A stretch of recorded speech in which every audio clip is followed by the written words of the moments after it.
পশ্চিমবঙ্গ জুড়ে আগামী কয়েকদিন বজ্রবিদ্যুৎ সহ ঝড় বৃষ্টির প্রবল সম্ভাবনার সতর্কতা জারি করল ভারতের আবহাওয়া দপ্তরের ইন্ডিয়া মেট্রোলজিক্যাল ডিপার্টমেন্ট আঞ্চলিক আবহাওয়া কেন্দ্র কলকাতা। বিশেষ বুলেটিনে জানানো হয়েছে, উপহিমালয় সংলগ্ন পশ্চিমবঙ্গ পার্শ্ববর্তী এলাকায় সৃষ্ট ঘূর্ণাবর্ত এবং বঙ্গোপসাগর থেকে আসা প্রচুর জলীয় বাষ্পের প্রভাবে রাজ্যের একাধিক জেলায় বজ্রঝড়ের পরিস্থিতি তৈরি হয়েছে।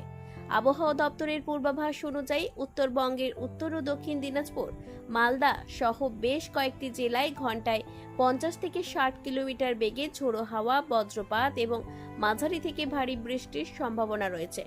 দক্ষিণবঙ্গেরও একাধিক জেলায় একই ধরনের সতর্কতা জারি করা হয়েছে।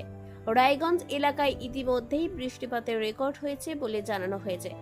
বিশেষ করে খোলা মাঠে থাকা, গাছের নিচে আশ্রয় নেওয়া কিংবা জলাশয়ের ধারে যাওয়া থেকে সাধারণ মানুষকে বিরত থাকার পরামর্শ দিয়েছে আবহাওয়া দপ্তর। বজ্রপাতের সময় নিরাপদ স্থানে আশ্রয় নেওয়া এবং অপ্রয়োজনীয় যাতায়াত এড়ানোর আবেদন জানানো হয়েছে। আবহাওয়া দপ্তরের এই সতর্কবার্তার জেরে প্রশাসনও পরিস্থিতির ওপর নজর রাখছে। আগামী কয়েকদিন রাজ্যবাসীকে সতর্ক থাকার পরামর্শ দেওয়া হয়েছে। রক্তের সমস্যা কি অবহেলা করছেন? অ্যানিমিয়া, ইনফেকশন থেকে শুরু করে ব্লাড ক্যান্সার, সময় মতো সঠিক ডায়াগনোসিস অত্যন্ত জরুরি।